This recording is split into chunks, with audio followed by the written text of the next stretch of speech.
The most vital prep there is. Hey everybody, this is Michael with Asymmetrical Preparedness. What is the most vital prep that we have to have? Good question, right? Part of me wants to say Him. Having the Spirit with us. Being a believer. Having Him on our side, which it is. But that's not what this video is about. This video is about physical things. So, what do you have to have? Water, right? You got to hydrate. You have to drink. It's a fact of life, just like you got to eat. Yesterday's video was about food storage. How much food storage do you need? So today's video is about how much water storage do you need? Because water is heavy, right? Yes. Takes up a lot of space, right? Yes. And is a little more difficult to store, potentially, than food. So, how do you store it? Do you buy cases of bottled water at the store? That's one way. Do you have those big blue food grade 55-gallon drums? That's another great way. What about the 6-gallon Igloo blue containers for water storage? Those are good also. What about every single water bottle that you emptied? Every single fruit or juice bottle that you emptied? What about every single milk jug you emptied? Caveat on that, that's not potable water. Don't use milk jugs for drinking water. Potable, meaning drinking. Use that for flushing water, for your toilets. Use that for watering your garden. Use that for other things that you may need water for, but don't drink it. Potable water needs to be stored in things like juice containers, water containers, things like that. You can store water in a large variety of things. We actually store water also in like liquid laundry detergent jugs. Sure, because what we do is whatever residue is left in there, I just fill it up. I fill it up in such a way so there's no foam and stuff like that. Fill it up nice and slow. So then you have water that already has soap in it. So we can use that for bathing or for washing clothes. That's a good way to do it. Almost any container, cat litter containers, we fill up with water. Seriously, if they got the lid type, because that's non-potable water. Of course we're not going to drink that. But, I rinse it out really well, I clean it really well. I can still use that to water the garden. I can use that for flushing water. And like I said, for anything else, bathing, whatever. So yeah, there's lots of different ways you can store water. But but you're still limited. Unless you have a big, like 10,000 gallon water storage tank, which when I get moved and settled, we're probably going to have at least one of those. I would like to have about 20 to 30,000 gallons of water. If we buy a property, the pond, maybe 10,000 gallons of potable, and then have the pond for non-potable. I don't know. If we have a creek running through our property, maybe, I don't know. There's a lot of what ifs. But, so we're still limited, right? So what do we do about water? We need water, period. But you probably won't be able to store a year's worth of water for you and your family. Because like they say, 1 gallon per person per day. That's only for drinking. And that's also not in the summertime when you're out working hard, sweating. You're going to drink more. What about doing laundry? What about watering your garden? What about giving your pets some water? What about doing the dishes? A lot of things we use water for.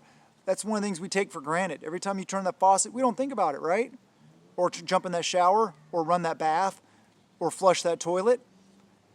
It's a lot of water. We use a lot of water. So I would, if you're looking for to put a number on it, like how many days of water I have on hand, I would say at least 3 gallons per person per day. Because some days you may not use that, but some days you may use a lot more.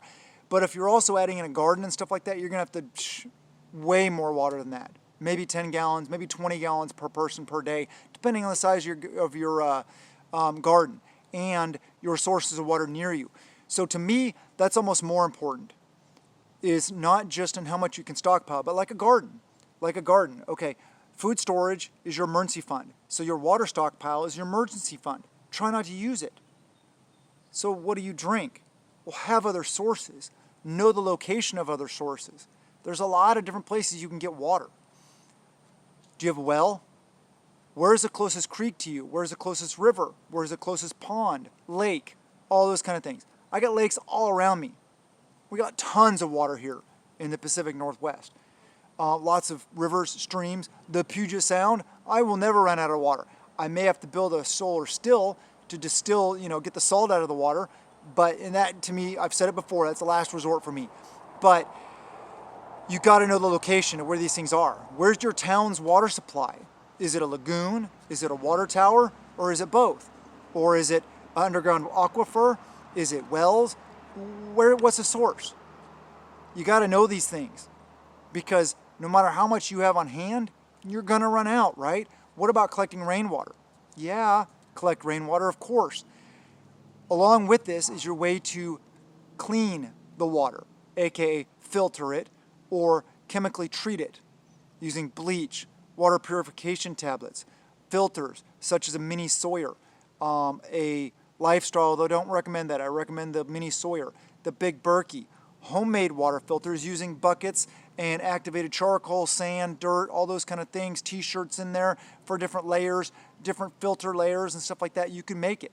You can do it. And look into that, learn about that. But identify the sources near you. That's more important than how much you have on you.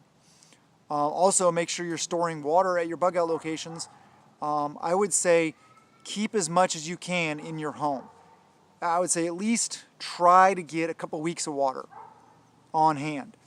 But like I said, the more important part is the ability to replenish that water. Where do you go to replenish it? How do you go to replenish it? Okay, so there's a river over here or a stream. How do you get water out of it? Do you have containers? I love the 5, 6, 7 gallon buckets you see us using around the garden for hauling dirt and different things. Yeah, those are awesome. Like Lowe's buckets. You can get them at Lowe's, Home Depot, Walmart, whatever. They don't have to be food grade necessarily, especially for short-term water storage. You just dip the bucket in the stream, river, whatever it may be, throw it in your vehicle, take it back home, fill up a bigger container, and then go back and forth. Well, you got to think about your vehicle too, or you can be on foot. If you're on foot, wow. You see how daunting this is. You can see how physically demanding this is. That's why I was talking about calories and using more water than you might think, because it's going to be a lot more work. If there's an EMP or power grid's down or whatever it may be, say your vehicle doesn't work, say your vehicle breaks down, whatever, say you're out of fuel. You got to do this by hand, on foot. That would suck. That would suck for me, really. I mean, it would suck for everybody trying to get this on your own. So try to establish water sources near you. Try to establish your own water sources. Also, which of your neighbors have pools? Do you have a pool? Even if you get one of those little kiddie pools, you can fill it up.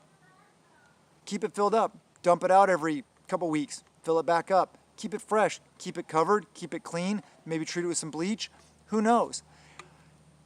Something. Just have as much water as you can. But like I said, identifying the sources of water is almost more important, because you will run out. I'll run out. There's no doubt about it. Long-term event. So anyway, without going on and beating a dead horse to death, or kicking a dead horse, this is a very important topic. I hope you guys take it seriously. This is the most important prep. And we prep out of peace of mind, out of fear. So we're not doing this out of fear, but we are wanting to increase our emergency fund. So it's very important. I hope you guys have a wonderful day, and blessings to you and yours.